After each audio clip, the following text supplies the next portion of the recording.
मैं डॉक्टर राकेश शर्मा और आप देख रहे हैं इंदौरिया टाइम्स। इस समय पब्लिक से मुखातिब जो शख्सियत आज हमारे साथ स्टूडियो में मौजूद हैं, आपकी मौजूदगी में मैं आप तमाम लोगों को नवरात्र स्थापना की हार्दिक शुभकामनाएं प्रेषित करता हूं। इस मुबारक दिन आज जिस समसामयिक विषय पर हम बात करने वाले हैं वो निश्चित रूप से अपनी एक विशेष महत्व रखता है। इस टॉपिक का आखिर सृजन कैसे हो गया, क्यों आज इस पर बात करने की जरूरत पड़ी, ये अपने आप में आज ही टॉपिक नहीं बनाया, ये बहुत पहले से इस विषय पर बात हो सकती थी, लेकिन आज ही इस पर चर्चा करने का भी एक उद्देश्य रहा। जब जब भी कोई घटनाएं इस तरह की घटती हैं तो समसामयिक विषयों को लेकर मीडिया अपने तरीके से उस चीज को पब्लिक के बीच में लेके जाता है।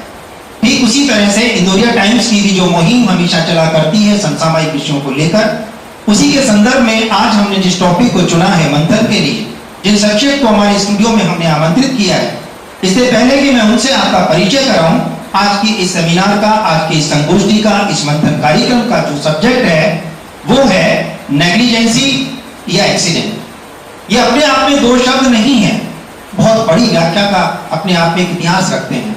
इन तमाम चीजों को आपके साथ शेयर करने के लिए हमारे साथ स्टूडियो में मौजूद हैं। मेरे बाईं साइड हैं राजशेखर जी, जो उपचार संस्था के और अध्यक्ष हैं, उपचार संस्था को रिप्रेजेंट करते हैं, जो मेडिकल की एक बहुत बड़ी सोसाइटी है। आपका बहुत बहुत धन्यवाद, स्वागत कि आप हमारे साथ मौजूद हैं। मेरे राइट साइड में है डॉक्टर रजनीश शर्मा, जो छात्रा रजनीश हॉस्पिटल के डायरेक्टर होने के साथ साथ राजस्थान IMA के प्रेसिडेंट हैं और हमेशा समसामयिक विषयों को लेकर अपने प्रोफेशन के साथ साथ सोशल वेलफेयर के लिए भी हमेशा आगे रहते हैं। आपका भी बहुत बहुत स्वागत है, अभिनंदन है।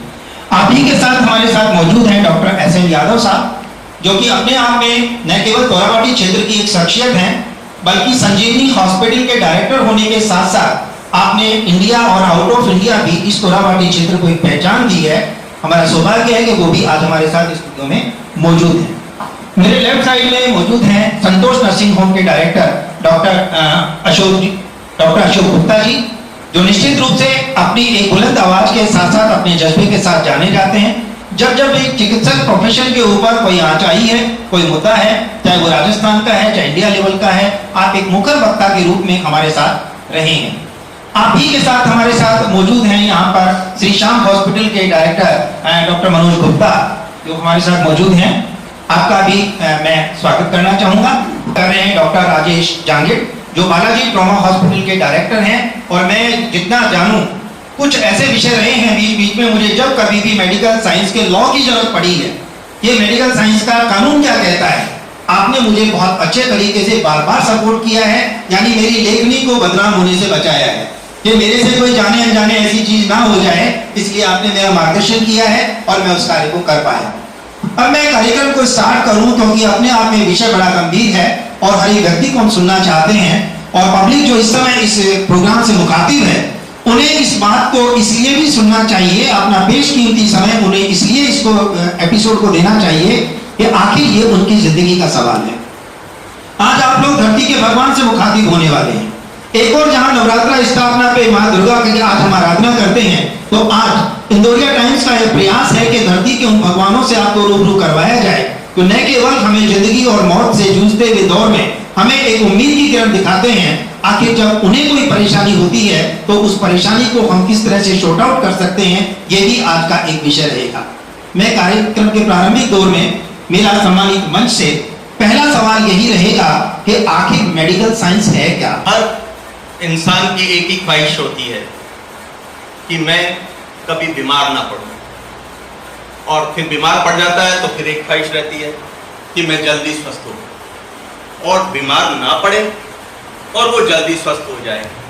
इस समय हमें याद आती है तो वह डॉक्टर, क्योंकि डॉक्टर का जीवन ही एक ऐसा जीवन है कि वो चाहता है कि कोई बीमार ना पड़े, सब स्वस्थ रहें, और अगर बीमारी हो गई है तो हम उसका इलाज कर दें।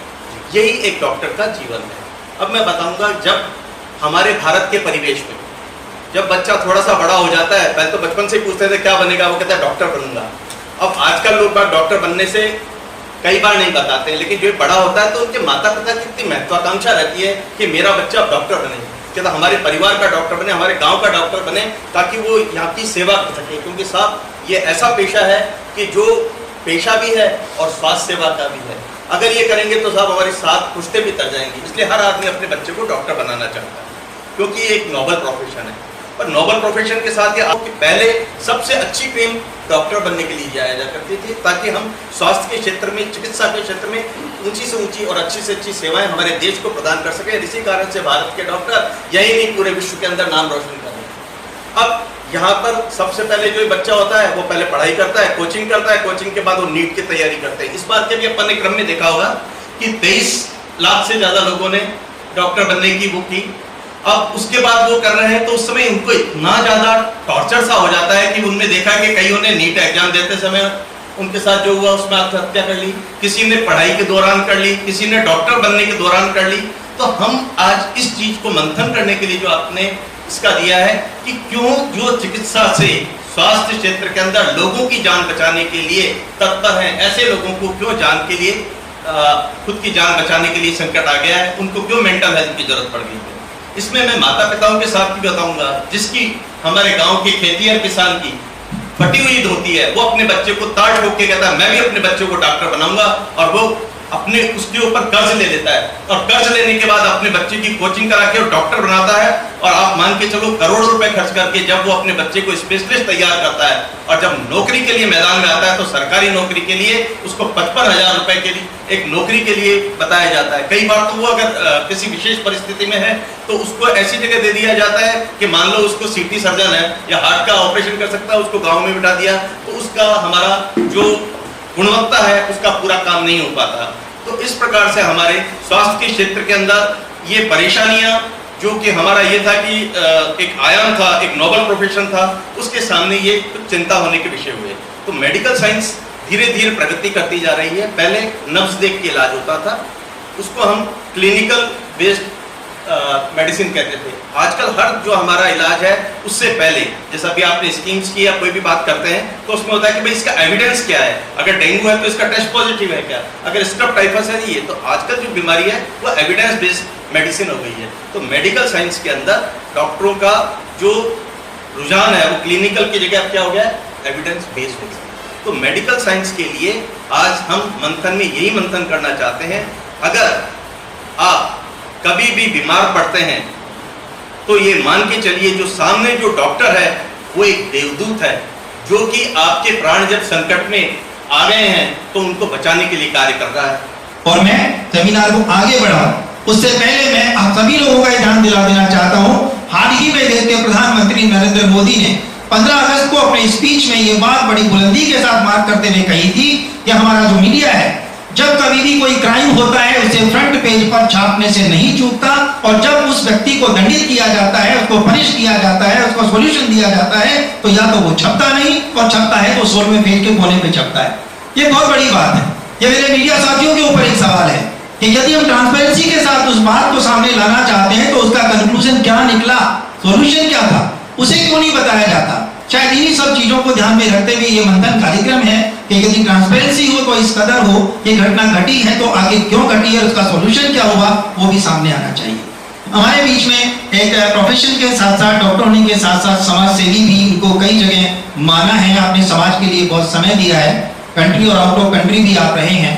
आप समझ गए होंगे मैं जिन्हें आमंत्रित करूंगा वो है डॉक्टर एस.एन. यादव साहब, जो यहाँ पर एक बहुत बड़े न केवल हॉस्पिटल को संचालित कर रहे हैं बल्कि जो भी अभी नए लोग इस प्रोफेशन में आ रहे हैं उन्हें भी उनके साथ रह करके बहुत अच्छा महसूस होता है, एक कॉन्फिडेंस जनरेट होता है। सबसे बड़ी बात यह है कि मेडिकल प्रोफेशन एक ऐसा प्रोफेशन है जिसमें लोगों की सेवा करने का, लोगों का भला करने का, लोगों की हेल्प करने का इतना बड़ा दरिया है कि जिसकी बड़ा अथाह है।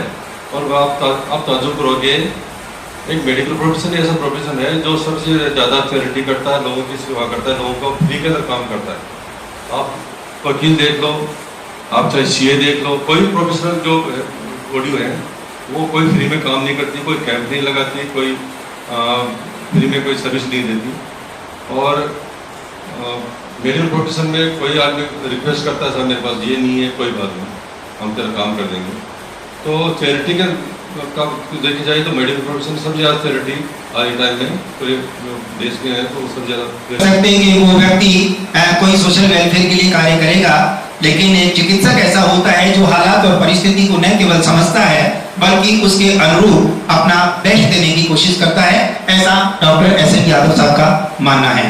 हमारे साथ मौजूद हैं मंच पर अभी डॉक्टर अशोक जी गुप्ता, जो संतोष नर्सिंग होम को संचालित करते हैं। आपका राजकीय सेवा में भी अच्छा खासा अनुभव रहा है और एक लंबे दौर से आप तोरावाटी क्षेत्र को रिप्रेजेंट करते रहे हैं। बहुत सारी सम विषम परिस्थितियों से भी आप जूझते रहे हैं और समाज को आईना दिखाने का कार्य भी आपने किया है।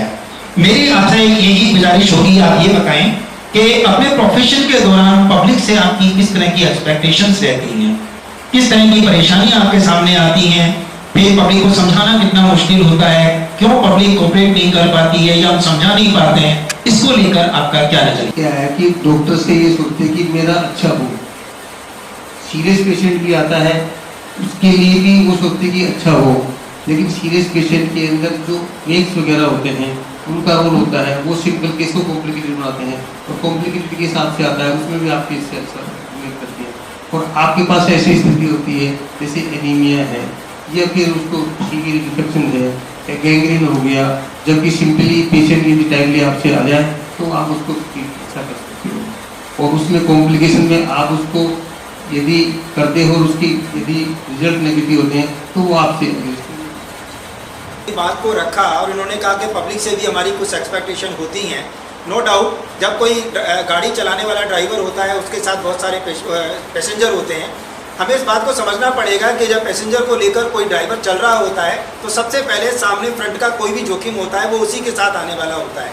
अब उस जोखिम को यदि पीछे की सवारियां नहीं समझेंगी तो उसे गंतव्य की प्राप्ति भी नहीं होगी। यदि हम उस बस वाले सीन को समझ सकते हैं तो इस तरह प्रोफेशन जो है ये भी अपने आप में एक बड़ा एक कैंपस होता है जिसको चलाने के लिए डॉक्टर किस तरह से उस पूरे यूनिट को चलाता है, ये बात हमें समझनी पड़ेगी। तो पब्लिक की एक्सपेक्टेशन यदि ये है कि गंतव्य पे पहुंचना, उसकी हेल्थ को ठीक करना, वो जल्दी से जल्दी स्वस्थ हो जाए, जैसा कि डॉक्टर साहब ने कहा कि वो बीमार ना पड़े, बीमार पड़े तो जल्दी ठीक हो जाए तो दोबारा कभी बीमार ना पड़े, वो इतने सारे इंश्योरेंस चाहता है डॉक्टर से। तो आखिर डॉक्टर एक ही चीज़ एक्सपेक्ट करता है कि यदि तुमने मुझ पर भरोसा किया है तो मुझे भरोसे के साथ साथ टाइम भी चाहिए, पेशेंस भी चाहिए, उस हालात को समझने का आपके अंदर जज्बा भी होना चाहिए। यदि वो चीज़ें नहीं होंगी तो संभव है ये प्रोफेशन जिस तरीके से आज आगे बढ़ रहा है बहुत जोखिमपूर्ण कार्य है।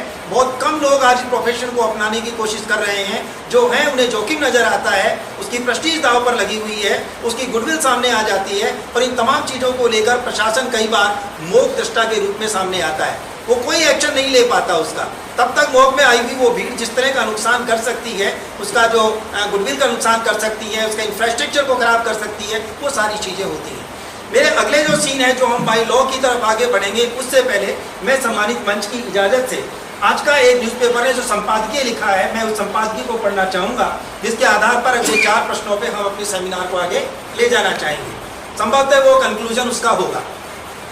सब्जेक्ट आज ही का है नेग्लिजेंसी एक्सीडेंट। इस पे लिखा है कि एक और जहां राष्ट्रीय स्तर पर स्वास्थ्य दिवस एवं डॉक्टर दिवस आदि का प्रचलन बढ़ता जा रहा है, वहीं धरती का भगवान कहलाने वाला डॉक्टरों को उस वक्त जवाब देते नहीं बनता जबकि उपचार के दौरान या रेफर किए जाने के उपरांत वह अपने मरीज को नहीं बचा पाता। वर्ष 2021 में सुप्रीम कोर्ट के अनुसार मरीज की मौत के हर मामले को चिकित्सकीय लापरवाही से जोड़ना गलत है।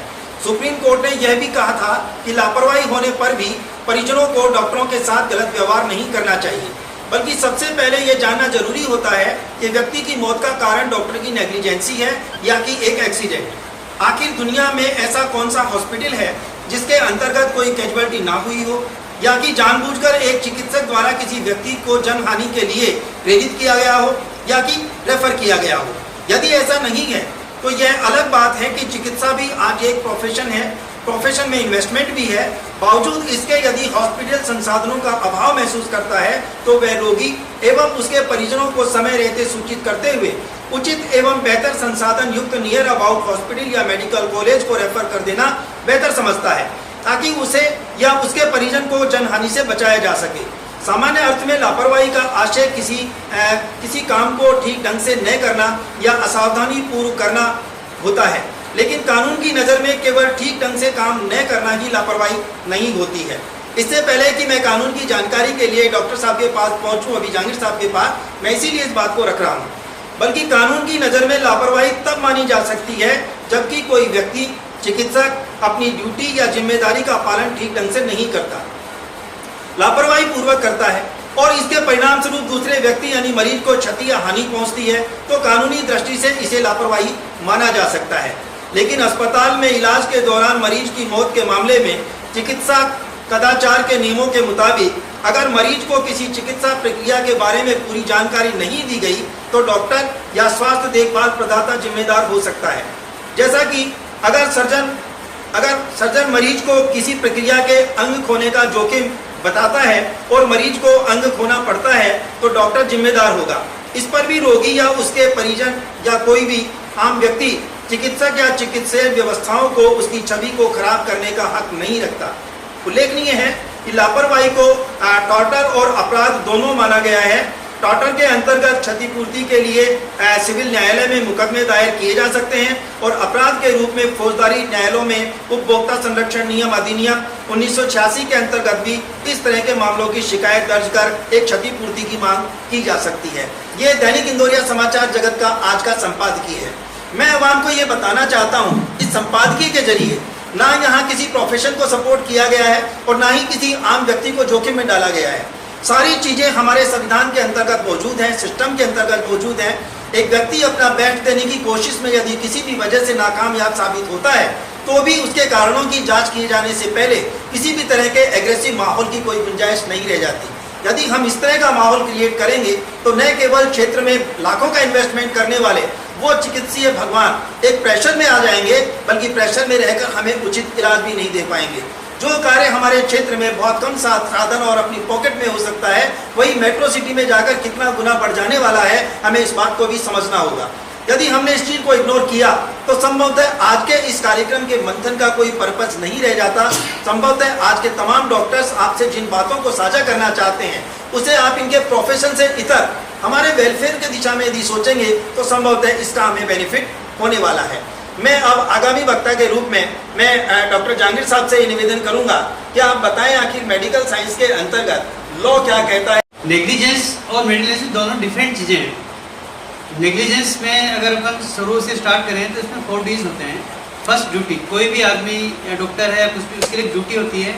अगर आप उस ड्यूटी को करते हो तो उसका फर्स्ट कंपोनेंट हो गया। उसके बाद में एक डिरेक्शन होता है कि आपने वो ड्यूटी थी लेकिन वो ड्यूटी आपने की नहीं और उस ड्यूटी के नहीं करने के कारण उसमें डैमेज हुआ।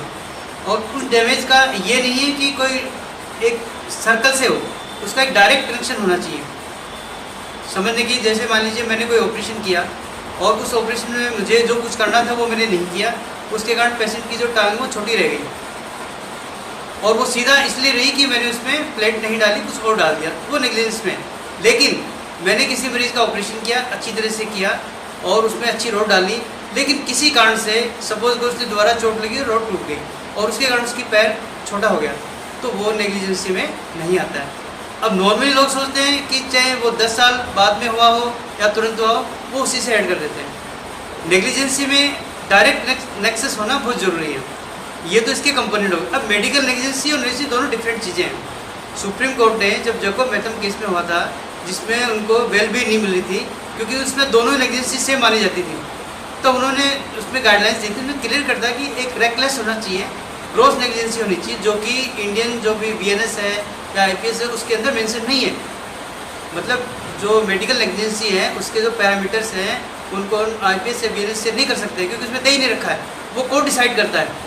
और उसमें आप जो भी नेग्लिजेंसी करते हो वो इतना ग्रॉस होनी चाहिए, इतना रेकलेस होनी चाहिए कि जो नॉर्मल आदमी कभी नहीं करेगा। और यूजली डॉक्टर्स ऐसा नहीं करते हैं, शायद ही कोई करता है। कभी कभी एक सिचुएशन अलग हो जाती है और उसे नेग्लिजेंस मिल जाती है तो वो भी इस नेग्लिजेंस के दायरे में नहीं आती है क्योंकि वो सिचुएशन अलग होती है। मैं आपको बताता हूँ, एम्स में एक सीजन हुआ और उसमें लैपेट मिला। कोर्ट ने आखिरी में उसमें नेग्लिजेंट नहीं माना कि ये जो रेजिडेंट्स हैं इतना काम कर रहे हैं, जिस तरीके से आप इनसे काम करवा रहे हो उस तरीके से अगर ये इतना भी कर पा रही है वो भी बहुत कम है क्योंकि इनके पास टाइम ही नहीं है, तो ये कैसे करेंगे। तो मेडिकल नेग्लिजेंसी जो है ना वो डिफरेंट है नॉर्मल नेग्लिजेंसी से। अब इसके अंदर अपन रूल्स, अभी सुप्रीम कोर्ट ने इस पर डिसीजन दिया है कि जो प्रोफेशनल्स होते हैं ना उनके लिए नेग्लिजेंसी नहीं है और सभी डॉक्टर्स प्रोफेशनल होते हैं। लेकिन ये किसी कारण से, अब ये हम डॉक्टर्स का आप बुरी स्थिति मान सकते हो या हमारी यूनिटी नहीं मान सकते हो कि हमारे ऊपर लागू हो गया और एडवोकेट्स को, वकील्स को उससे बाहर कर दिया। जबकि वो भी रियल में देखा जाए तो मेडिकल जो साइंस है ना, it is more versatile, more complex than जो भी ये जो वकील वगैरह है उनसे बहुत ही, एडवोकेसी से बहुत ही कॉम्प्लिकेटेड है। वो पेपर पे काम होता है, हम शरीर पे काम करते हैं जिस शरीर को हम खुद नहीं पहचान पाते। ब्लड प्रेशर 1 मिनट के अंदर 10 बार चेंज हो सकता है, लेकिन वो फिर भी हमें इस पे वो मानते हैं। उसके बावजूद भी जब हम सारी चीज़ों को पैरामीटर्स के हिसाब से कर रहे हैं, उसके बाद भी अगर कोई प्रॉब्लम होती है तो उसका मतलब ये नहीं कि डॉक्टर उसके लिए जिम्मेदार है। इसमें भी 2 रूल्स हैं। जैसे सपोज करो 50 डॉक्टर्स एक ही तरह का काम कर रहे हैं और दूसरा डॉक्टर भी वही काम कर रहा है और उसका रिजल्ट अगेंस्ट चला गया, इसका मतलब ये नहीं है कि वो 51वें डॉक्टर ने गलत किया है, उसने वही किया है जो 50 डॉक्टर्स ने किया है। लेकिन अगर उसका रिजल्ट गलत किया है तो उसके लिए डॉक्टर जिम्मेदार नहीं है। यही जो इंडियन जो सुप्रीम कोर्ट है, जिसको कि अपन बोथम रूल बोलते हैं, इसका पैरामीटर यही है। आज के नए सर्वेक्स में या नए रिपोर्ट्स में यहाँ पे बोलिनो रूल और आ गया। वो क्या है, एविडेंस बेस्ड है कि आपको गाइडलाइंस दी जाएंगी, उस गाइडलाइंस के हिसाब से आप काम करोगे। अगर उसके हिसाब से आपने काम किया और अगर डैमेज हुई तो आप उसके लिए रिस्पॉन्सिबल नहीं हो। आज के सिनेरियो में हम जो प्राइवेट हॉस्पिटल के सभी डॉक्टर्स हैं वो एविडेंस बेस्ड ही प्रैक्टिस कर रहे हैं। पेशेंट आता है, उसका पूरा इन्वेस्टिगेशन होता है, सब कुछ होता है, और जो डॉक्टर होता है प्राइवेट सेटअप में कम से कम, जैसा मेरा मानना है, 5 साल से कम एक्सपीरियंस का कोई डॉक्टर नहीं होता जो हॉस्पिटल खोल के चलाता है। तो सारी चीज़ें जो होती है ना, लेकिन मॉब मानो या कुछ मानो, वो उसको ना अपने हिसाब से रूल बना देती है। अब ये प्रॉब्लम तो लॉ एंड ऑर्डर की है कि आपने मॉब कर दिया, वो कोर्ट में जाना नहीं चाहते क्योंकि उससे तो एक जो रूल और रेगुलेशन का जो पाथ है वो उनको फॉलो करना पड़ेगा। वो तुरंत ही उसको वहीं के वहीं का हिसाब रह जाते हैं। तो ये भी एक लॉ का मिसयूज है। इसलिए मैं इस मंच के स्तर पर या राकेश जी से कि जो लॉ जो है, इसको जो मेडिकल लॉ है, चाहे किसी भी तरह, चाहे नेग्लिजेंस से रिलेटेड हो या डॉक्टर की सुरक्षा से रिलेटेड हो या डेड बॉडी जो धरना है, जो कि डेड बॉडी के ऑनर के लिए सुप्रीम कोर्ट ने भी ये डिसीजन दिया है कि आप डेड बॉडी का ऑनर करोगे, उससे धरना नहीं कर सकते हो। इन चीज़ों को एक हाईलाइट करें। वो हाईलाइट इसलिए नहीं करें कि हम डॉक्टर्स को सेव करने के लिए, इसलिए करें कि जो सही चीज़ है वो हो। कोई भी डॉक्टर कभी भी मेडिकली या लीगली किसी मरीज के लिए बुरा नहीं करना चाहता, क्योंकि डॉक्टर अगर बुरा करेगा तो कमाएगा कहाँ से, और नहीं कमाएगा तो अपना सेटअप कैसे चलाएगा। इसलिए हमेशा डॉक्टर जो है ना पेशेंट के भले के लिए करता है। आपने बहुत ही अच्छी बात बताई है कि डॉक्टर यदि अपने मरीज का भला नहीं सोचेगा तो भला वो आगे कैसे बढ़ सकता है। लॉ की जानकारी यदि हमें नहीं होगी तो निश्चित रूप से हमें वो बेनिफिट भी नहीं मिल पाएंगे, फिर चाहे वो गवर्नमेंट की योजनाएं हो, चाहे किसी कैशबैक पे मिलने वाली कोई मेडिक्लेम पॉलिसी हो। किसी भी चीज की जानकारी के अभाव में जब हमें नुकसान होता है तो वो भला हम किसका दोष मानेंगे। इसलिए इंदौरिया टाइम्स की ये मुहिम मंथन के जरिए जो आप लोगों के बीच में लाई जा रही है, इसका सीधा उद्देश्य यही है कि आप अपने क्षेत्र के उन तमाम हॉस्पिटल चिकित्सकों पर भरोसा करें, भरोसे के साथ साथ अपने पेशेंट्स का परिचय दें, उनसे मैक्सिमम कैसे बेनिफिट लिया जा सकता है, कैसे योजनाओं का लाभ लिया जा सकता है।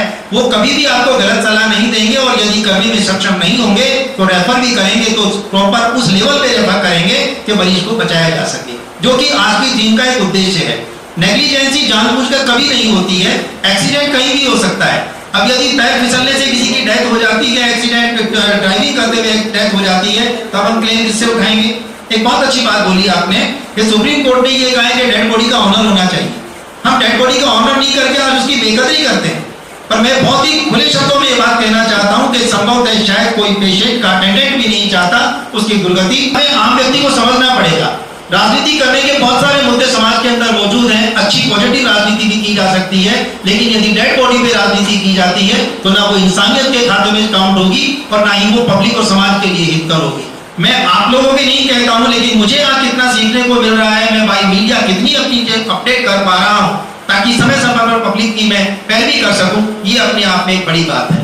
मैं डॉक्टर साहब आपसे ये जानना चाहूंगा कि जैसा कि मैंने अपने प्रारंभिक इंट्रो में भी ये बात बोली थी कि गवर्नमेंट की कोई भी योजना तमाम चिकित्सकों के सहयोग के बिना पूरी नहीं होती, फिर चाहे वो गवर्नमेंट बॉडी हो चाहे वो प्राइवेट बॉडी हो। हमने कोविड में देखा कि कोविड में हर एक व्यक्ति एक योद्धा के रूप में लड़ाई लड़ रहा था।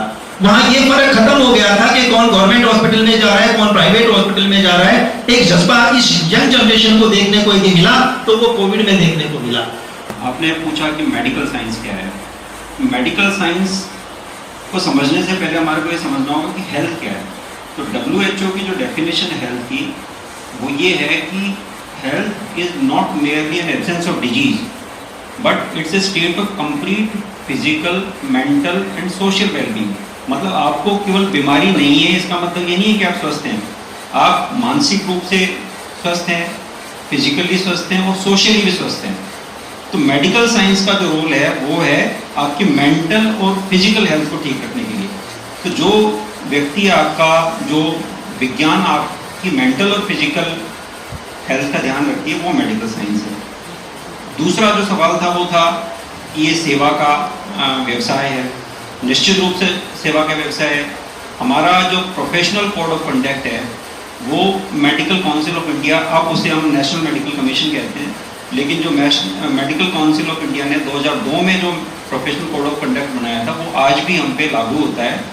और उसका एक सेक्शन 1.1 है जो सबसे पहला सेक्शन है, उसमें लिखा हुआ है कि मेडिकल प्रोफेशन का जो प्रमुख उद्देश्य है वो पीड़ित मानवता की सेवा करना है। फाइनेंशियल गेन वो सबऑर्डिनेट कंसिडरेशन है, वो बाद में आता है। और मेडिकल प्रोफेशन को कोई भी व्यक्ति, जो भी व्यक्ति ज्वाइन करता है वो इस उद्देश्य से ज्वाइन करे कि उसका जो मुख्य उद्देश्य है वो सेवा का उद्देश्य है।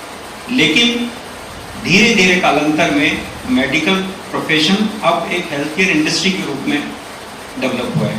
तो हमें ये भी समझना होगा, मेडिकल प्रोफेशनल का तो दायित्व निश्चित रूप से सेवा का है, लेकिन एक हॉस्पिटल का जो विजन होता है उसमें अपने एम्प्लॉयज़ की सैलरीज भी देनी होती है, बिल्स भी देने होते हैं, सरकार को टैक्सेस भी देने होते हैं, और तरह तरह के 54 लाइसेंसेज हैं वो भी लेने होते हैं। तो अस्पताल का संचालन एक बेहद जटिल और महंगी प्रक्रिया होती है। एक अस्पताल किसी आम जो व्यापार से कंपेयर करें तो उसे कई गुना मुश्किल होती हैं जो आम लोगों को जानकारी नहीं होती है। तो फाइनेंशियल जो गेन, फाइनेंशियल जो कंसिडरेशन और सेकेंडरी एक मेडिकल प्रोफेशन के लिए हो सकता है, लेकिन एक अस्पताल संचालन के लिए वो इक्वली इम्पोर्टेंट है। यदि फाइनेंसेस नहीं होंगे तो आज हमारे यहाँ जितने भी निजी अस्पताल हैं वो बिना सरकारी मदद के चलते हैं। सरकार की ओर से हमारे को ना कोई सब्सिडी मिलती है। आपकी जानकारी के लिए मैं बताना चाहूँगा कि एक होटल को जो बिजली मिलती है वो सस्ती दरों पर मिलती है, लेकिन अस्पतालों को कमर्शियल रेट पे मिलती है, 2 रुपये प्रति यूनिट अधिक देना पड़ता है। जबकि आप हर कोई समझता है, हमसे एक्सपेक्ट किया जाता है कि हम सेवा का प्रोफेशन है, लेकिन जब बिजली देने की बात होती है तो सरकार कहती है आप कमर्शियल रेट पे बिजली दो, जबकि होटल को औद्योगिक दरों पर बिजली दी जाती है। तो फाइनेंशियली डेफिनेटली एक डॉक्टर का जो प्रमुख उद्देश्य सेवा का है, लेकिन एक अस्पताल संचालन के लिए निश्चित रूप से जो फाइनेंशियल जो कंसिडरेशन है वो एक प्राइमरी कंसिडरेशन होता ही होता है। तीसरा जो आपने बात की कि हमारी पब्लिक से क्या अपेक्षाएं रहती हैं, तो डॉक्टर और पेशेंट का जो रिलेशन होता है फिड्यूशियरी रिलेशन है, विश्वास का रिलेशन है। तो हम जब मरीज हमारे पास आता है तो हम उससे अपेक्षा करते हैं कि वो हमारे पास जिस विश्वास के साथ आया है उस विश्वास के अनुरूप ही उसका बिहेवियर होना चाहिए। अपनी बीमारी के बारे में जो भी तथ्य हैं वो बिना किसी उसको बिना छुपाए आप सभी बताएं। जो इलाज में डॉक्टर्स का कोऑपरेशन करें, अस्पताल में पूरा शालीनता के साथ व्यवहार रखें, नर्सिंग कर्मी या अन्य जितने भी अस्पताल कर्मी होते हैं उनके साथ आपका जो बिहेवियर है वो ठीक होना चाहिए। और यदि अनचाहे चाहे कोई अनहोनी आपके साथ होती है अस्पताल में, तो कानून प्रदत्त जो भी आपके पास प्लेटफॉर्म है, चाहे वो आप मेडिकल काउंसिल ऑफ इंडिया में कंप्लेंट कीजिए, कंज्यूमर प्रोटेक्शन एक्ट में जाइए, सिविल कोर्ट में आप लॉ कोर्ट में केस कीजिए, या यदि आपको लगता है कि आपके साथ कोई बहुत बड़ी दुर्घटना हुई है और उसका दायित्व आप डॉक्टर्स का समझते हैं तो आप क्रिमिनल कोर्ट में भी जा सकते हैं, FIR करा सकते हैं। तो इतने सारे विकल्प होने के बाद भी यदि आपको सड़कों पे आंदोलन करना पड़े, मौताना की मांग करनी पड़े, तो इसे मैं दुर्भाग्य के अलावा कुछ भी नहीं होगा। अब से पहले दिए गए तमाम सवालों की समरी के रूप में आपने जो बात रखी, और सबसे महत्वपूर्ण बात जो पब्लिक के हित में है, जिसे लोग जानते नहीं हैं, उन्हें ये पता होना चाहिए कि यदि तुम्हें ये पता लगता है, आपकी किसी रिपोर्ट में ये सिद्ध होता है कि कहीं चिकित्सक या उसकी चिकित्सकीय व्यवस्था की वजह से उसे किसी कैजुअलिटी का पार्ट बनना पड़ा है, तो उसके लिए तमाम कोर्ट्स खुले हुए हैं। मुझे बड़े बेबाकी से कहना पड़ रहा है कि मुझे नहीं लगता है कि जब भी कभी ऐसी कोई स्थिति हुई है किसी ने भी कानूनी प्रक्रिया को नहीं अपनाया है। वो FIR पे नहीं जा रहा है, उसे मेडिकल काउंसिल में शिकायत करने का उसको सिस्टम ही मालूम नहीं है। हर घर में यदि कोई एक स्टूडेंट भी पढ़ा लिखा है तो उसे भी इस बात को समझना होगा, बजाय सड़कों पे ला करके उस डेड बॉडी की दुर्गति करके उसकी इंसानियत को एक तरह से तार-तार कर देने वाली जो बात आती है, पता लगता है संवेदनाएं खत्म हो जाती हैं और लोग मुआवजे की मांग कर रहे हैं। अब चूंकि कोटपुतली नहीं रह गया है, वो कोटपुतली और बैरो दो संस्कृतियां इसमें मैच कर रही हैं। तोरावाड़ी और राज क्षेत्र दोनों मिलकर के कोटपुतली को एक ऐसे जिले के रूप में चिन्हित कर चुके हैं जो कि देश और प्रदेश की दो राजधानियों की योजक कड़ी होने के साथ साथ कोटपुतली क्षेत्र को एक बहुत ही अच्छे रूप से चिन्हित करने की बात होती है। क्या इंडस्ट्री है, क्या मेडिकल साइंस है, क्या एजुकेशन है, क्या कुछ नहीं है इस क्षेत्र में। इसलिए आवश्यकता है तो केवल इस क्षेत्र के तमाम उन कैटेगरी से जुड़े हुए जितने भी प्रोफेशनल्स लोग हैं, हमें उन पे भरोसा करना पड़ेगा और भरोसा करने के साथ साथ उन्हें सहयोग भी करना पड़ेगा। सरकार के द्वारा मरीजों के हित के लिए अभी माँ योजना चल रही है और ऐसे ही सरकारी जो चिकित्सक हैं उनके लिए आरजीएचएस चल रही है। केंद्रीय कर्मचारियों के लिए सीजीएचएस होता है और राजस्थान वालों के लिए आरजीएचएस होता है। इन दोनों स्कीम से आम जनता को, जो ग्रामीण जनता है, उनको काफी फायदा हो रहा है। लेकिन इसमें मैं फिर यही कहूँगा, जब तक पारदर्शिता नहीं होगी, जब तक उनकी रेट सही नहीं होगी, सरकार चाहती है कि ये स्कीम से जनता का भला कर दें, लेकिन जितने रुपए में वो देते हैं कई बार उसकी चौथाई 4 गुना कीमत जो होती है ना, उस समय तक तो उसका जो है इम्प्लांट ही नहीं आता है। सरकारी जो हमारे एसएमएस अस्पताल और इनसे आता है कि सर आपने इतने पैसे दे रखे, इसके अंदर तो आता ही नहीं है। तो जब एसएमएस जैसे या सरकारी अस्पताल नहीं कर सकते तो प्राइवेट अस्पताल उस समय ये स्कीम्स देने में सक्षम नहीं हो पाते। इसके कारण से, इस छलावे के कारण से मरीज परेशान हो जाते हैं। हम वापस आते हैं तो जब तक आप ये मान के चलें, सरकार इस स्कीम्स को, जो स्टेक होल्डर्स हैं, एक तरफ सरकार है जो सुविधा देना चाहती है स्कीम की जनता के लिए, पर प्रोवाइड कौन कराएगा? हॉस्पिटल्स से बात करके जब तक वो उनका उचित दरें निर्धारण नहीं कर पाएंगी, तब तक वो जो क्वालिटी केयर है वो जनता को नहीं मिल पा रही है। लेकिन इस पर कोई दो राय नहीं है कि ग्रामीण जनता को जो पहले वो सुविधाएं हासिल नहीं कर सकते थे, इन स्कीम से काफ़ी फायदा है। अभी से केवल एक कॉमन सवाल पर ही 2 मिनट में आपका ब्रीफ चाहेंगे, और ब्रीफ ये है, आज का जो कार्यक्रम के मंथन का ब्रीफ है कि उपचार के दौरान यदि डेथ हो जाती है व्यक्ति की, या हमने उसे रेफर करना पड़ता है, उस रेफरल के दौरान यदि वो गंतव्य तक नहीं पहुंचता है, बीच में उसकी डेथ होती है, तो आप उसे नेग्लिजेंसी मानेंगे या उसे एक्सीडेंट मानेंगे? होने को बुलंदी के ख्यालात भी हैं, मालूम तरक्की के मकामात भी हैं। जितना सुलझा हुआ मिला है हमें दिमाग, उतने उलझे हुए हमारे हालात भी हैं। चिकित्सा के क्षेत्र में हम किसी मशीन का इलाज नहीं कर रहे हैं जो इंसान ने बनाई है, हम एक ऐसी मशीन का इलाज कर रहे हैं जो भगवान ने बनाई है, जिसके बारे में चिकित्सा का कोई भी शास्त्र ये नहीं कह सकता कि मैं 100% शरीर के बारे में जानता हूँ। शरीर की विसंगतियों के बारे में हमें बहुत कुछ चीज़ें नहीं पता होती। ये हमारी विडंबना है। हम नहीं कह सकते कि हम डॉक्टर हो गए तो हम इसके कंप्लीट एक्सपर्ट हैं। हमेशा हम आपको आपकी इच्छाएं पूरी नहीं करके दे सकते हैं। हम भी एक स्किल्ड प्रोफेशनल हैं। अपनी पूरी क्षमता से हम आपकी ज़िंदगी बचाने की कोशिश करते हैं, आपकी व्याधि को ख़त्म करने की कोशिश करते हैं, लेकिन हम भी फेल हो सकते हैं। हमारे फेल होने का मतलब ये नहीं कि हमारी नीयत में खोट है।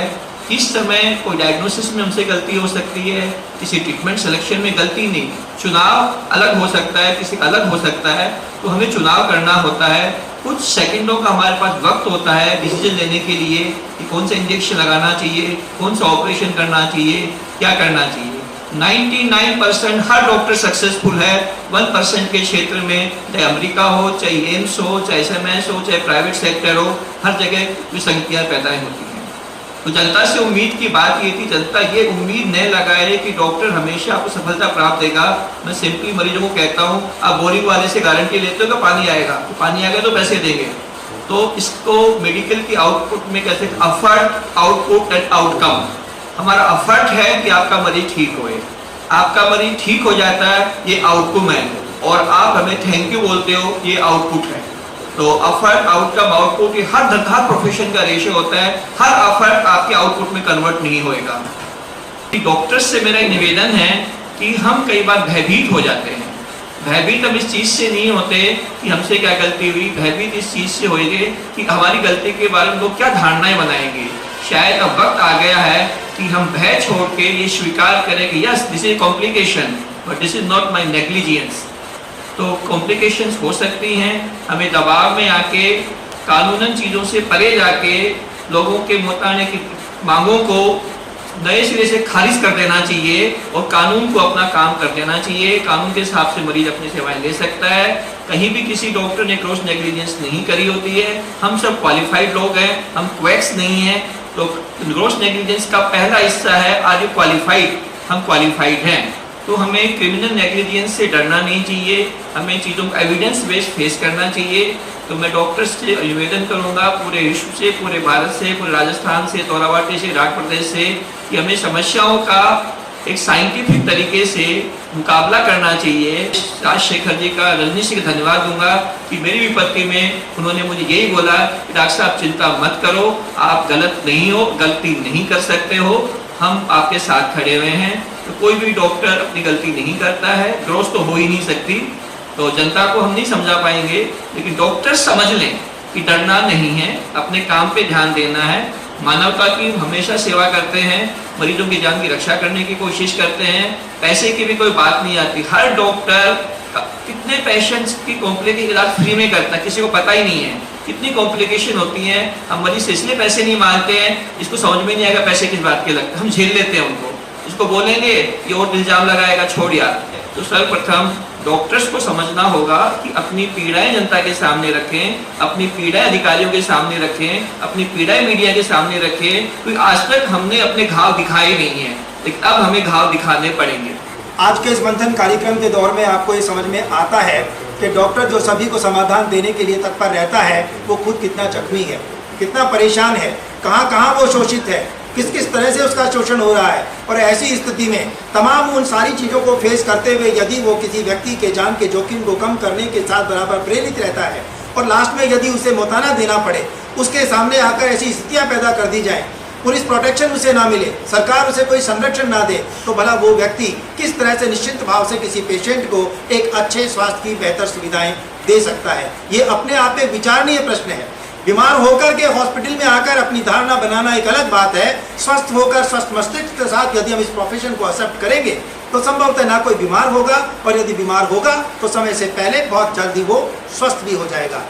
जिसको नॉलेज नहीं होता वो डॉक्टर को नेग्लिजेंट बना देता है, और नेग्लिजेंसी का कोई क्राइटेरिया नहीं होता कि भाई ये सिंपल चीज़ को भी वो नेग्लिजेंस बना देता है और कॉम्प्लिकेटेड चीज़ को भी नेग्लिजेंस बना देता है, क्योंकि पेशेंट को, अटेंडेंट को, पब्लिक को नेग्लिजेंसी का ज्ञान ही नहीं है।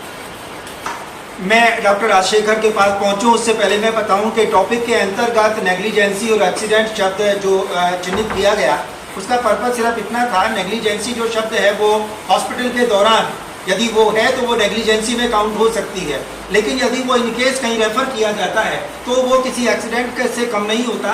रास्ते में वो जाम की स्थिति में होता है, वहाँ पहुँचता है, कहीं पेशेंट के साथ अटेंडेंट की लापरवाही होती है, तो वो just like accident. Supreme court ने अपने बहुत से जजमेंट्स में कहा है कि सिंपल लैक ऑफ केयर और मेडिकल एक्सीडेंट और एरर ऑफ जजमेंट, ये तीन चीज़ें हैं, they are not necessarily evidence of medical negligence. मतलब यदि कोई देख रेख में कोई सामान्य कमी मिली, अस्पताल में कोई देख रेख में कोई कमी दिखाई दी, या कोई मेडिकल एक्सीडेंट हुआ, एक्सीडेंट बिल्कुल स्पेसिफिक चीज़ है, मैं आपको उदाहरणों से बताऊंगा। और तीसरा जो है वो error of judgment. Error of judgment क्या होता है? जैसे हॉकी और फुटबॉल में जब पेनल्टी शूट आउट होता है तो जो गोलकीपर खड़ा है वो सामने जो शूटर होता है उसके लेग्स को जज करता है, तो या तो राइट साइड में जाता है या लेफ्ट साइड में जाता है, तो वो एक उसने जजमेंट लिया और 50% ऑफ द टाइम वो जजमेंट गलत होता है, तो वो एरर ऑफ जजमेंट है। इसी तरह डॉक्टर साहब ने जैसे कहा था कि मेडिकल साइंस में भी हमारे को बहुत से निर्णय हैं वो त्वरित रूप से लेने होते हैं। एनेस्थीसिया देते टाइम अचानक से पेशेंट का जो ऑक्सीजन का स्तर है वो तेज़ी से गिरने लगता है, तो डॉक्टर को बहुत त्वरित, जैसे अंपायर क्रिकेट में तुरंत डिसीजन लेना होता है उसके एलबीडब्ल्यू का, वैसे ही कई बार हमारे सामने स्थिति होती है और वो जजमेंट हमारा गलत भी हो सकता है। तो कोर्ट बिल्कुल स्पष्ट है इस बात में कि यदि एरर ऑफ जजमेंट है या कोई मेडिकल एक्सीडेंट हुआ है, जैसे मेडिकल एक्सीडेंट बहुत से प्रोसीजर होते हैं, ब्लाइंड प्रोसीजर होते हैं, जिसको आप जैसे राइस ट्यूब डालते हो, आप पेशेंट को नाक से आप नलकी डाल रहे हो, तो ब्लाइंड प्रोसीजर आप बिना देखे डालते हो।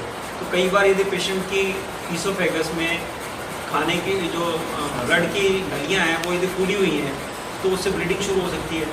कैथेटर डालते हैं, ये बहुत छोटे प्रोसीजर है, बहुत सामान्य प्रोसीजर है। कैथेटर डालते हैं हम पेशेंट को, तो ब्लाइंड प्रोसीजर है। कई बार जो बिनाइन प्रोस्टेटिक हाइपरप्लेजिया के पेशेंट होते हैं उसमें आप यूरिनरी इंजरी हो सकती है। इसी तरह अपन जो लेप्रोस्कोपी करते समय जो फर्स्ट जो प्रोकार होता है वो भी ब्लाइंड प्रोसीजर होता है, तो किसी वाइटल ऑर्गन को इंजरी हो सकती है। तो ऐसे बहुत से प्रोसीजर होते हैं जो ब्लाइंड होते हैं, जो हम केवल अपने अनुभव के आधार पर करते हैं, तो वो उसमें एक किसी कॉम्प्लिकेशन की संभावना निश्चित रूप से रहती है और उसको अपन मेडिकल एक्सीडेंट कहते हैं। एक्सीडेंट क्या है? अनफोर्सीन अनइंटेंडेड इंजूरियस अकरेंस, मतलब आपने इंटेंशन नहीं था, आपने उसको सामान्य तौर पर होता भी नहीं है और वो हुआ और उससे कोई इंजरी होगी, तो ये डेफिनेटली मेडिकल प्रोफेशन में एक्सीडेंट्स होते हैं और उससे जाने भी जाती हैं।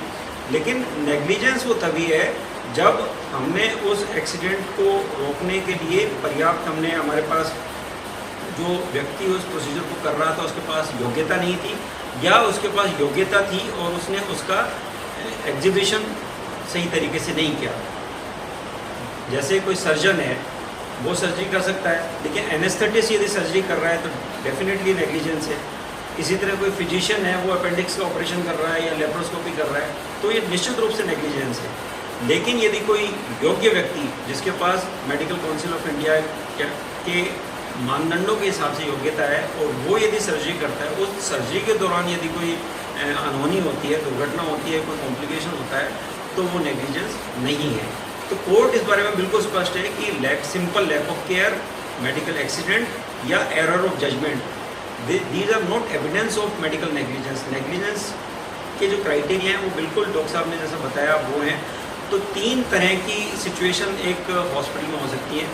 एक तो मेडिकल एक्सीडेंट हुआ, लेकिन मेडिकल एक्सीडेंट को हम एक्ट ऑफ गॉड भी कह सकते हैं, इसके लिए कोई जिम्मेदार नहीं होता है। ये एक मरीज का भाग्य था कि उसके साथ अनहोनी लाखों में से एक होती है। अब हवाई जहाज बहुत से हवाई यात्राएं करते हैं, लेकिन कभी दुर्घटनाएं हो जाती हैं, तो उस ट्रेन में जो बैठे थे उनके साथ अनहोनी हुई, उनका दुर्भाग्य था। इसी तरह हज़ारों प्रोसीजर्स डेली होते हैं, लेकिन किसी में कोई एक्सीडेंट या किसी कॉम्प्लिकेशन के कारण मरीज को की अनहोनी होती है, तो इसको एक्ट ऑफ गॉड माना जाना चाहिए और इसके लिए कोई रिस्पॉन्सिबल नहीं होता। दूसरी तरह की जो नेग्लिजेंस होती है वो होती है जिसका जो रेमेडी है वो सिविल कोर्ट में जाओ या कंज्यूमर कोर्ट में जाओ, क्योंकि उसमें कंपनसेशन आपको मिलेगा।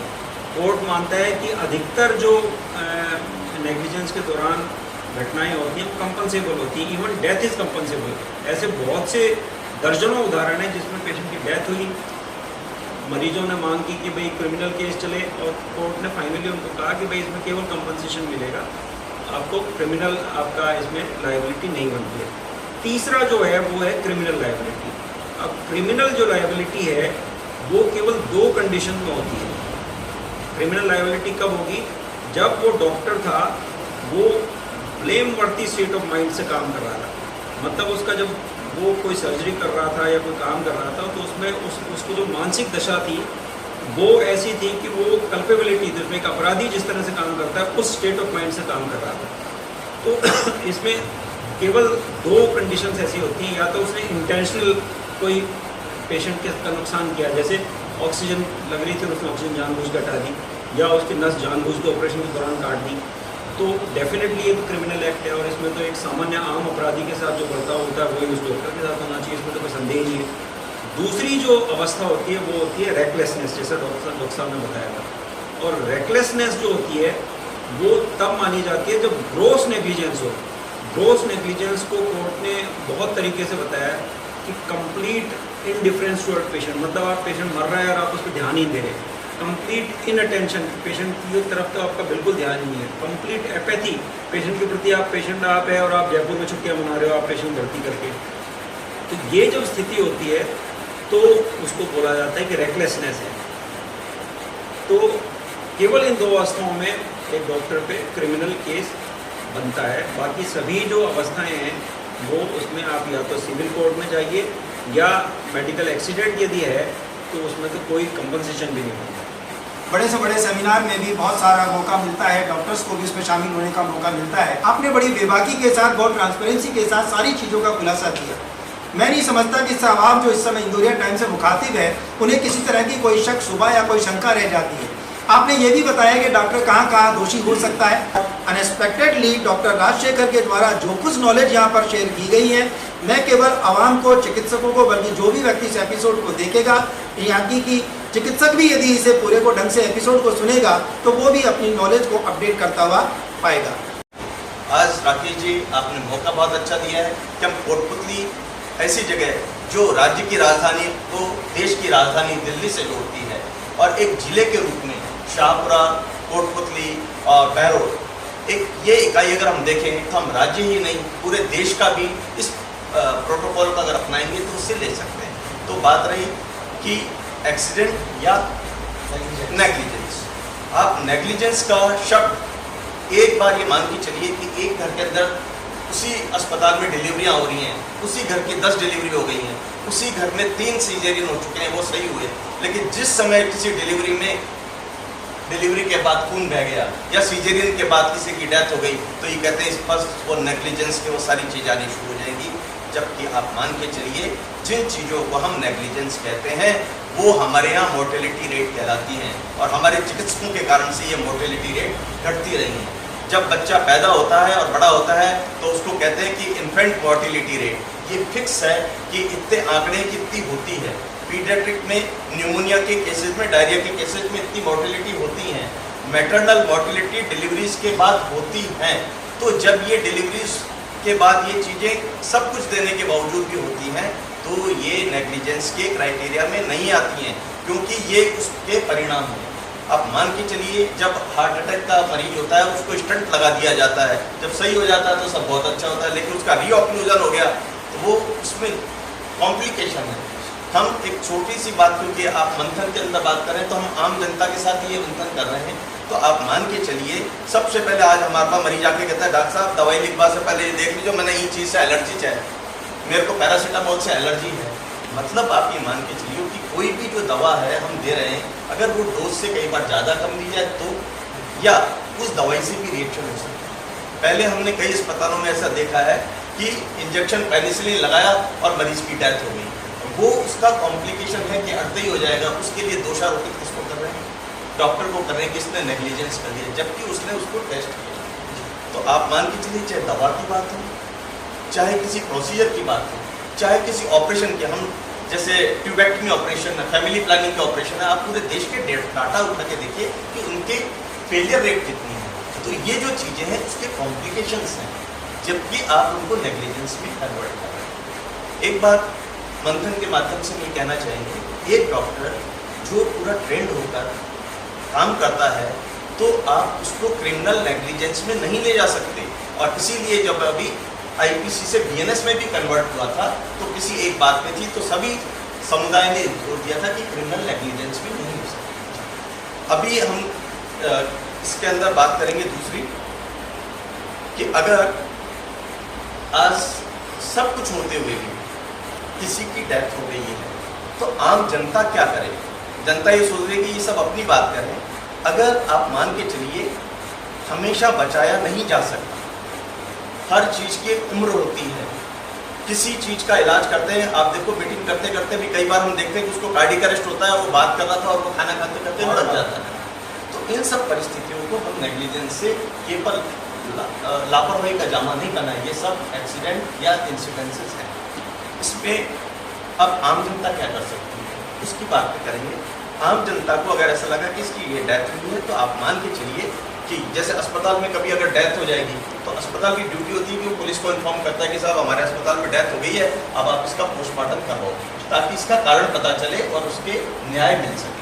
तो जब अस्पताल में होगा तो हम इस प्रकार से कर रहे हैं। अगर कहीं वैसा होता है आपको लगता है पुलिस के अंदर कंप्लेंट करें तो वहाँ से क्या होगा, जो उस जिले का अधिकारी होगा या मेडिकल कॉलेज के जो लोग हैं वो उसके लिए बोर्ड गठित कर देते हैं और आपकी जो है पोस्टमार्टम होती है अंडर वीडियोग्राफी। तो वीडियोग्राफी से आपको सब चीज़ होता है। अगर उसके अंदर ये पता चल जाए कि भाई इसके अंदर नॉर्मल है तो कुछ नहीं होगा, अगर एबनॉर्मलिटी है तो सिविल केसेस के अंदर ये होता है। आजकल सारे डॉक्टर्स जो है प्रोफेशनल इंडेमनिटी खुद की करा के रखते हैं, अस्पताल की करा के रखते हैं। अगर ऐसा लगा कि किसी भी प्रकार से उनके साथ न्याय नहीं हुआ है तो उसका मुआवजा उनको अवश्य मिलेगा। लेकिन वो धरना प्रदर्शन से अस्पताल के अंदर जब ये इस प्रकार की घटना करते हैं, मैं आपके माध्यम से एक बात कहना चाहूँगा, एक अस्पताल है जिसपे एक मरीज के साथ कैजुअलिटी हो गई है, अब वहाँ पे धरना प्रदर्शन हो रहा है, उसके अंदर 50 मरीज थे, उन 49 मरीजों के स्वास्थ्य की जिम्मेदारी कौन ले रहा है? वो लोग जो एक किसी कैजुअलिटी के कारण से उसकी जिम्मेदारी डॉक्टर पे डाल रहे हैं, उन 49 मरीजों की जान अगर उस समय चल जाएगी उसकी जिम्मेदारी कौन लेने को तैयार है? क्या वो मरीज के साथ वाले, क्या ये प्रशासन, या ये कानून? ये मंथन का तभी मतलब निकलेगा जब हम इससे निकल के आएंगे, और उसके लिए यही है कानून ऐसा हो, चिकित्सक अपने मरीजों की जान बचाएं एक निर्भीकता के वातावरण के अंदर। आपने दो चीज़ें बताई विशेष रूप से जिसे मैं यहाँ पर मार्क करना चाहूँगा। आपने कहा है कि नेग्लिजेंसी और कॉम्प्लिकेशन को समझना पड़ेगा।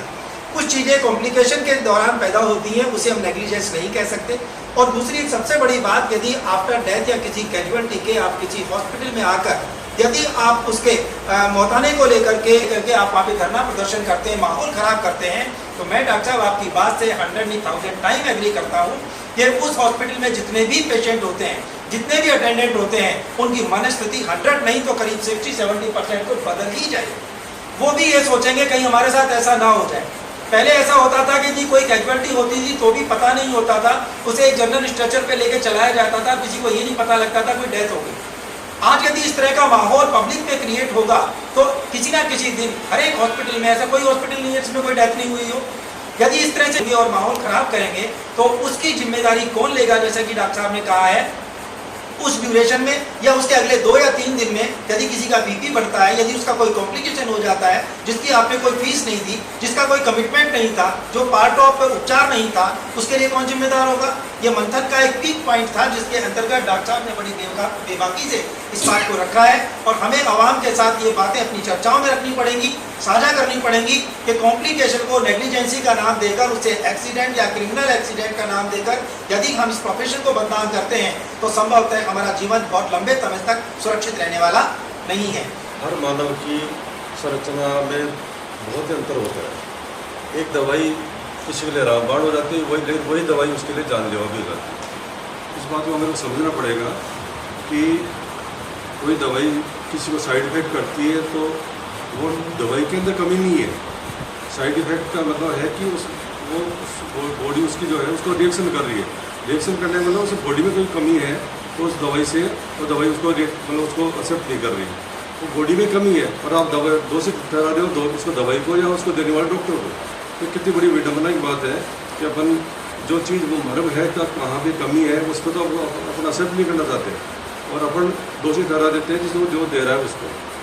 दूसरी बात मैं बताना चाहूँगा, हमारे इंडिया में एक बहुत बड़ी कमी है, वो ये है कि हमारे पास में शादी के लिए बजट होता है, स्वामनी के लिए करने के लिए बजट होता है और इवन बर्थडे से लेके हर चीज़ प्रोग्राम करने के लिए बजट अपने बना लेते हैं, लेकिन बीमारी के लिए कोई बजट रखते ही नहीं है। और कहीं कोई अचानक आपदा आ गई, बीमारी हो गई और कोई उसके लिए अपने पैसे जो आवश्यक पड़ी तो वो उनको लगता है कि ये क्यों हो गया, ये तो होना नहीं चाहिए, इसमें तो मेरे को पैसा खर्च करना ही नहीं चाहिए था मेरे को, तो ये तो फ्री में होना चाहिए काम, जबकि हर चीज़ फ्री में नहीं हो सकती। आपको यदि अच्छी क्वालिटी का ट्रीटमेंट चाहिए, अच्छी क्वालिटी की आपकी सेवाएं चाहिए तो आपको पैसा भी खर्च करना पड़ेगा। तो उसके लिए आपको माइंड मेकअप बनाते ही नहीं है। अपने को माइंड मेकअप बना लेंगे, अपन स्वामने करेंगे, साहब उस 50,000 रुपये खर्च करेंगे, लेकिन आपको 15,000 का ऑपरेशन करने में आपको 10 बार सोचना पड़ेगा। 10 बार सोचते हैं और कहेंगे हाँ ये तो अस्पताल वाले पैसे ले लिए मेरे से, ये तो लुटेरे हैं, तो इसमें तो मेरे सुन क्योंकि उसके पास में माइंड मेकअप ही नहीं है, उसमें कोई खर्च करने का मेरा। एक चीज़ मैं वो बताना चाहूँगा, हमारे देश में मेडिकल जो सेवाएँ हैं इतनी त्वरित हैं, मेरे हिसाब से वर्ल्ड में सबसे त्वरित सेवाएँ जो है मेडिकल की वो इंडिया में है। आधी रात को जब आप दरवाज़ा खटखटाते हो तो डॉक्टर पर्ची चाहे नींद नहीं हो उठ के आ जाता है। तो अपने लिए कितनी बड़ी बात, अच्छी बात है कि अपन ऐसे देश में रह रहे हैं जहाँ पे त्वरित सेवाएं डॉक्टर को मिल जाती हैं, फिर भी अपन उसको दोषी करते हैं। हमें अपने देश के ऊपर नाज होना चाहिए, यहाँ की व्यवस्थाओं पे हमें नाज होना चाहिए कि एक बैल के साथ व्यक्ति यदि खड़ा हो सकता है, 100 सारी चीज़ों का अच्छा इलाज कर सकता है, और कभी किसी चीज़ में थोड़ी कमी रह जाए तो उन सारी चीज़ों को दरकिनार करके केवल और केवल उसे दोषी बना दिया जाना उचित नहीं कहा जा सकता। हमारे साथ मौजूद है इस समय निमराना से पधारे हैं डॉक्टर दिनेश। मैं आपसे भी चाहूँगा कि आप भी नेग्लिजेंसी, एक्सीडेंट या कॉम्प्लिकेशन जैसे विषयों के बारे में अपने विचार साझा करें। आज आप देखें तो इंडिया का जो हेल्थ केयर सिस्टम है काफ़ी ट्रांजिशनल फेज में है। हमें सारी सुविधाएं तुरंत मिल रही हैं, त्वरित मिल रही हैं, अपनी लोकल जगह मिल रही हैं, सुपर स्पेशलिटी सर्विसेज मिल रही हैं। अगर हम डेवलप्ड नेशंस की बात करें, जैसे सर ने भी बताया, यूनाइटेड स्टेट्स की बात करें, कनाडा की बात करें, यूके की बात करें, वहाँ पे आपको किसी स्पेशलिस्ट को देखने के लिए महीने का अपॉइंटमेंट मिलेगा, सुपर स्पेशलिस्ट देखने के लिए 3 महीने का अपॉइंटमेंट मिलेगा। ये आपको कंसल्टेशन के लिए है, आपको सर्जरी करानी है, साल भर का अपॉइंटमेंट मिलता है। यहाँ पे आप जाते ही तुरंत आपके सारे काम हो जाते हैं। तो इन हमारी जो सुविधाएं हमें मिल रही हैं इनकी हमें कदर करनी चाहिए। जो हमारे पड़ोस में जो हॉस्पिटल्स हैं, डॉक्टर्स हैं, उनकी इज्जत करनी चाहिए, और जो सुविधाएं मिल रही हैं उनको हम एक अच्छी भावना से लें। किसी भी डॉक्टर की ज़िंदगी में एक बार भी अगर कोई वायलेंस हो जाती है, violence doesn't mean physical violence, जरूरी नहीं आपकी मार पिटाई हो, अगर आपको कोई 2 गलत शब्द बोल के जाता है वो आपके दिमाग पे रहते हैं, ज़िंदगी भर रहते हैं। अगली बार आप किसी सीरियस मरीज को देखने में 4 बार सोचते हैं। मैं एक चाइल्ड स्पेशलिस्ट हूँ, 20 साल से देख रहा हूँ। जब मैं इस प्रोफेशन में आया था, मैं सीरियस से सीरियस मरीज को अपना पूरा 100% देख के उसको बचाने की कोशिश करता था। कुछ इंसिडेंसेस आपकी लाइफ में होते हैं, आप अगली बार देखते हो, सामने वाले पहले असेस करते हो कि मरीज़ का रिश्तेदार किस तरह का है। अगर आपको 1% भी लगता है कि ये मरीज़ आपके साथ मरीज़ सीरियस है, 50-50% बचने के चांस हैं, 50% बच्चा हो सकता है ना बचे। आपको लगता है कि रिश्तेदार आपके साथ दुर्व्यवहार कर सकता है, आप कोशिश करते हो इसको प्राइमरी ट्रीटमेंट दो, आगे भेजो। आप उसको नहीं रखना चाहते हो, आपको पता है आप 50% चांसेस बचने के हैं उसके, और भेजने में उसको रिस्क ज़्यादा है, लेकिन सिर्फ इसलिए कि वो मरीज़ का रिश्तेदार आपको ठीक नहीं लग रहा है, उसकी आपकी बात करने की टोन ठीक नहीं लग रही है, वो आपसे गारंटी मांग रहा है इलाज की, जो कोई भी डॉक्टर, दुनिया का कोई भी डॉक्टर, किसी भी देश का डॉक्टर नहीं दे सकता है। तो आप कोशिश करते हो कि आप इसको जल्दी से जल्दी भेजो। हो सकता है वो रास्ते में अनहोनी हो जाए, लेकिन आप अपने अस्पताल में अनहोनी नहीं होने देना चाहते हो, क्योंकि आप अपनी सेफ्टी फर्स्ट रखते हो वहाँ पे, है ना। तो ये जब तक मरीज़ और मरीज़ के रिश्तेदार इस बात को नहीं समझेंगे कि डेथ इनएविटेबल है, किसी के साथ भी डेथ हो सकती है। हमारे खुद के पेरेंट्स हैं, उनकी भी डेथ होती है। अगर हम इतनी ही हमें साइंस आती है तो हमारे पेरेंट्स कभी नहीं मरते। आदमी के लिए पेरेंट्स से बड़े कुछ नहीं होता है, उसके लिए अपनी जान लगा देता है। तो डॉक्टर्स के पेरेंट्स कभी नहीं मरते, लेकिन जब उनकी भी डेथ होती है, बड़े बड़े लोगों की डेथ होती है, वो उसको डेथ को एक्सेप्ट करते हैं। तो जब सीरियस है, जब आपको सब कुछ बताया जाता है कि इसमें कुछ कॉम्प्लिकेशंस हैं, कुछ हो सकता है, तो उस चीज़ को एक्सेप्ट करना चाहिए। जिस डॉक्टर पे आपको विश्वास है उससे आप इलाज कराएं, लेकिन जब इलाज कराएं तो उस पर विश्वास रखें। और कोई भी अनहोनी होती है उसके लिए आपका हजारों प्लेटफॉर्म है जहाँ पे जाके आप अपनी ग्रीवियंसेस को एड्रेस कर सकते हैं, but violence is not solution to anything. Doctor Dinesh को सुनने का, लेकिन आपने बहुत ही कम शब्दों में और इतनी मार्मिक बात कह दी है। यदि डॉक्टर के हाथ में सब कुछ होता तो वो अपने पेरेंट्स को कभी नहीं खोता। यदि उनके पेरेंट्स जा सकते हैं, बड़े से बड़ा आदमी जा सकता है, देश का बहुत बड़ा कोई शख्सियत अपनी जान से हाथ धो बैठ सकता है, तो उन सब चीज़ों के लिए एक आम आदमी को भी तैयार रहना होगा। और एक बहुत बड़ी बात आपने बोली है, अक्सर लोग अपने अपने तरीके से इसका जिक्र करते हैं, तलवारों के घाव अक्सर भर जाया करते हैं, लेकिन मुंह से निकले हुए वो शब्द हमेशा व्यक्ति के जहन में कुछ इस तरह से बैठ जाते हैं कि हर अगले पेशेंट के रूप में यदि उसने उन्हीं शब्दों का स्मरण कर लिया तो अपना 100% देना तो बहुत दूर, वो अपना 20% भी नहीं दे पाएगा। और जो काम उसका 10,000 रुपये में हो सकता था, वो पूरी 100% रिस्क के साथ वो लाख रुपये में भी यदि हो जाए तो भी उसके बारे में कोई गारंटी नहीं हो सकती। इसलिए हमें ये समझना होगा कि कौन व्यक्ति हमारे अपने बजट में, अपने इलाके में पूरे विश्वास और भरोसे के साथ हमें न्याय दे सकता है। हमें अपने लोगों को ये विश्वास, भरोसा और सम्मान देना होगा। एक्सीडेंट्स हालांकि दोनों एक ही स्पेक्ट्रम है। मेडिकल नेग्लिजेंस जो होती है उसमें ये है, या तो आपने कुछ ऐसा किया है जो करना नहीं चाहिए, या आपने ऐसा कुछ नहीं किया जो आपको करना चाहिए। जबकि जो मेडिकल एक्सीडेंट्स होते हैं वो एक इस तरह की इवेंट्स हैं जो अनचाही इवेंट्स हैं, कोई नहीं चाहता, ना डॉक्टर चाहता है, ना मरीज चाहता है, और वो हो जाती हैं और यूजुअली वो घातक होती हैं या दूसरे प्रॉब्लम होती है। जो मरीज ये सोचता है कि ये डॉक्टर के करने से हुआ है, जबकि मेडिकल एक्सीडेंट का जो इसको अपन दूसरी भाषा में थेरेपेटिक हजार्ड्स भी बोल सकते हैं कि हमने एक ट्रीटमेंट किया, ट्रीटमेंट के दौरान कुछ इस तरह की चीज़ें उत्पन्न भी जिनके कारण नुकसान हो गया है। या आप ये माने, आप जब एक फसल उगाते हो तो उसमें वीड्स जो होते हैं, खरपतवार उगाता है। किसान कभी भी नहीं चाहता कि उसमें खरपतवार उगे, लेकिन वो उग जाता है और उगने के बाद वो फसल को नुकसान भी करता है। ठीक इसी तरह मेडिकल एक्सीडेंट्स होते हैं जिनके ऊपर डॉक्टर का कोई कंट्रोल नहीं होता। जैसे एक पेशेंट को हमने रेफ़र किया, बीच में उसको कोई कार्डियक अटैक आ गया या उसका बीपी फॉलो किसी कारण से हो गया, तो उसमें डॉक्टर कतई ही जिम्मेदार नहीं है, क्योंकि वो इस तरह की इवेंट थी जो एक्सीडेंटली ऐसा हो गया जिसके ऊपर डॉक्टर का भी कोई हाथ नहीं है। इसलिए दोनों चीज़ें डिफरेंट है। अब मरीज़ क्या बोलता है, मेडिकल एक्सीडेंट को भी वो वही सेम चीज़ मान रहा है, नेग्लिजेंस को भी मान रहा है। वो क्यों मानता है? क्योंकि अब मरीज़ जो है ना वो बहुत चालाक हुआ है। अगर वो मान लेगा कि मेडिकल एक्सीडेंट एक इस तरह की इवेंट है जिस पर डॉक्टर का कोई हाथ नहीं, तो उसको क्लेम नहीं मिलेगा, उसको पैसा नहीं मिलेगा।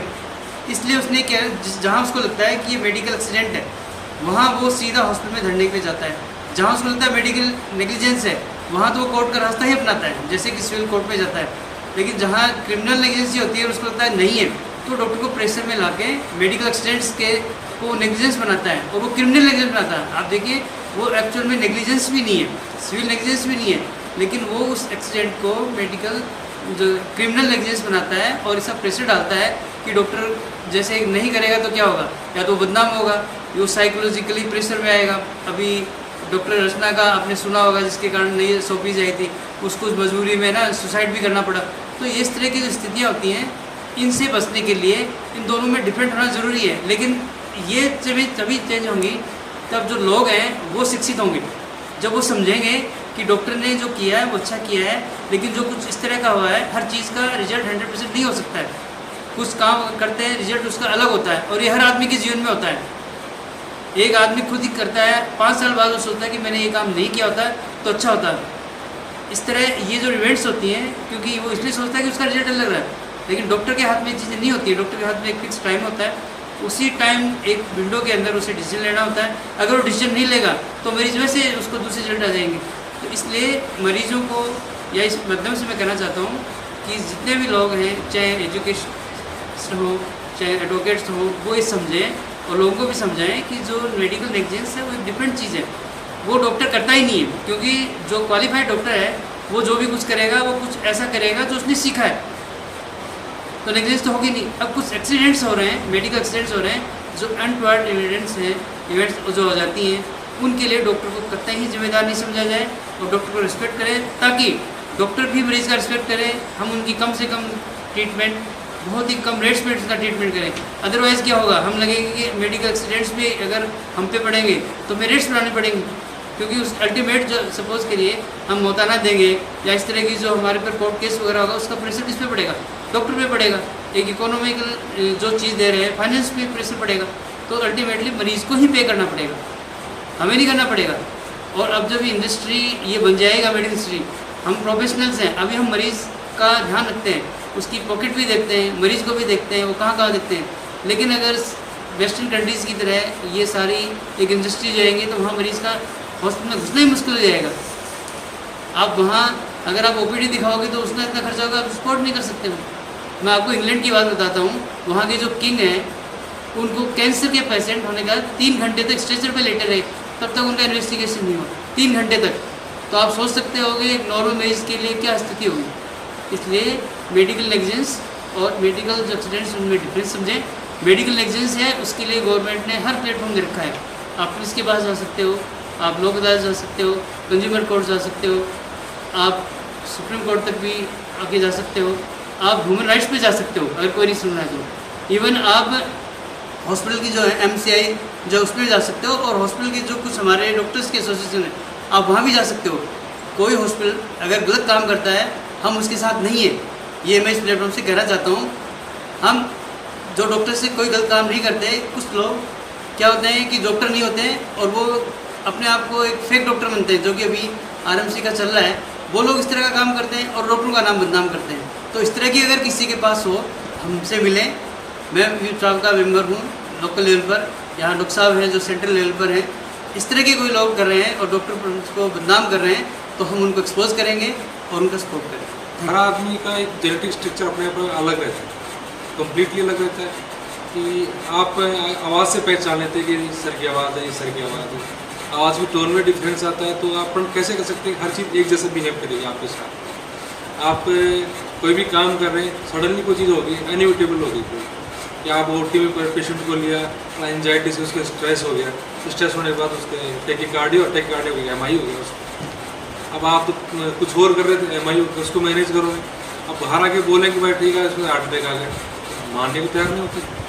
तो चीज़ें कई बार सिचुएशन बड़ी क्रिटिकल हो जाती है, लेकिन फिर भी अपन थोड़ा सेफ हैंड रहे तो ठीक रहते हैं। आप सभी लोगों का बहुत बहुत धन्यवाद। और मंथन कार्यक्रम में जिस तरीके से शख्सियत आज शामिल हुई, आज हमारे साथ आईएमए के state president doctor Rajneesh Sharma ji मौजूद रहे, हमारे साथ उपचार संस्था के हमारे साथ राजशेखर जी मौजूद रहे, यहाँ संतोष नर्सिंग होम के डायरेक्टर अशोक गुप्ता जी हमारे साथ रहे, आरोग्य हॉस्पिटल के डॉक्टर अमित जी यादव हमारे साथ हैं, तो इधर संजीवनी हॉस्पिटल के डॉक्टर एस यादव साहब आप हमारे साथ हैं, राजेश जहांगीर जी ट्रॉमा, बालाजी ट्रॉमा हॉस्पिटल से हमारे साथ हैं, शाम हॉस्पिटल से डॉक्टर मनोज गुप्ता हमारे साथ हैं, और नीमराणा से दिनेश जी हमारे साथ आए। और हर एक चिकित्सक ने इतनी बारीकी के साथ आम जन के हितों में क्या हो सकता है उन संवादों को रखा, लेकिन साथ ही साथ कहीं ना कहीं डॉक्टर्स का दर्द भी आज झलक कर सामने आ गया कि इतना सब सोचने के बावजूद या तो मीडिया प्रॉपर पैरवी नहीं कर पा रहा है, या फिर पेशेंट के साथ जो अटेंडेंट होते हैं वो इतने अवेयर नहीं रह गए हैं,